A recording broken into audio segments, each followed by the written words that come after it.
Welcome back to Underwriting Logix. Today, we are going to dive into the topic of understanding tax returns and its use for commercial underwriting. Also, we will understand how tax returns are being used differently for commercial and residential underwriting. As an underwriter, it's essential to have a strong understanding of the data contained within tax returns and how they differ depending on the type of underwriting you're doing. Whether you're working in commercial underwriting or residential underwriting, the information on a tax return can tell you a lot about a borrower's financial situation. For commercial underwriting, tax returns are often used to assess a borrower's income and expenses, as well as their ability to generate cash flow. In contrast, for residential underwriting, tax returns are typically used to verify income and determine a borrower's debt-to-income ratio. In this video, we will take a closer look at the different schedules included in a tax return and what they can tell you as an underwriter. We will also cover some common mistakes to watch out for when analyzing tax returns. So, if you're an underwriter looking to strengthen your skills in analyzing tax returns, be sure to stick around. Let's get started. Well, there are two types of tax returns that we are going to discuss in this video. The first one is individual tax returns, and the second is business tax returns. Let us first look at individual tax returns. Individual or personal tax return is also known as Form 1040, which further contains different tax schedules and forms in it. Out of various forms and schedules, an individual fill out only those forms which apply to them and submit to the government to report their income, expenses, and other financial information for the purpose of calculating their personal income tax liability. In simpler terms, it's a document that shows the government how much money you earned in a given year and how much you owe in taxes on that income. So far, you must have some basic idea about personal tax returns. Now, let's take a deep look at the tax returns and figure out what are these different forms and what is the relevance of these forms in commercial and residential underwriting. The first page of Form 1040 contains the taxpayer's personal information, including their name, address, and social security number.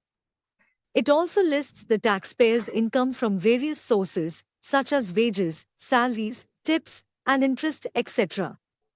Additionally, deductions and credits, such as the standard deduction, the earned income tax credit, and the child tax credit, are included on this page too.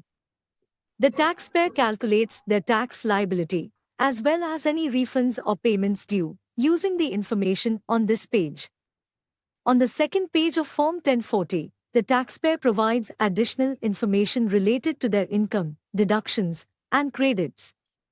This page also includes items such as taxable interest, capital gains or losses, and other adjustments. Information related to other taxes the taxpayer may owe, such as self-employment taxes, household employment tax, and alternative minimum tax, is also included on this page. At the bottom of the page, the taxpayer signs a form, certifying that the information provided is true and accurate to the best of their knowledge. It's important to note that on the second page of Form 1040, the taxpayer discloses their professional status. This information can be particularly helpful for underwriters who use it to determine the types of income documents they need to review when calculating the taxpayer's income. Now, let me just wrap up with the first two pages of individual tax returns. Basically, the first two pages of tax returns contain a summary of a taxpayer's earnings, deductions, and credit. To understand this, let's assume there are two types of income sources. Firstly, employment's income, that is disclosed on page 1 from lines 1 to 6, which includes salaries, interest, dividends, retirement, pension, social security income, and capital gains. I mean, we can easily determine these incomes and their sources by looking at their lines. But, on the second part, other types of income, such as self-employment, refunds, alimony, rental income, farm income, and unemployment benefits. All these incomes get lumped together on line 7. And we cannot determine the source of this income by just looking at the line amount. So, if an income is disclosed on line 7, then we must first identify the source of that income. In order to do so, we need to move on to the next part of this video, where we will review different schedules and forms related to business income. But we're not done with the first 2 pages yet, so first, we will explore some more interesting information from the first 6 lines on the page 1 of 1040. Like how to gross up non-taxable income and what type of schedules need to be checked for interest and dividend income, and so on. Finally, we will look at how these incomes are used differently in commercial and residential underwriting. Thank you for watching this video. Please hit the like button if you like the content and subscribe to this channel.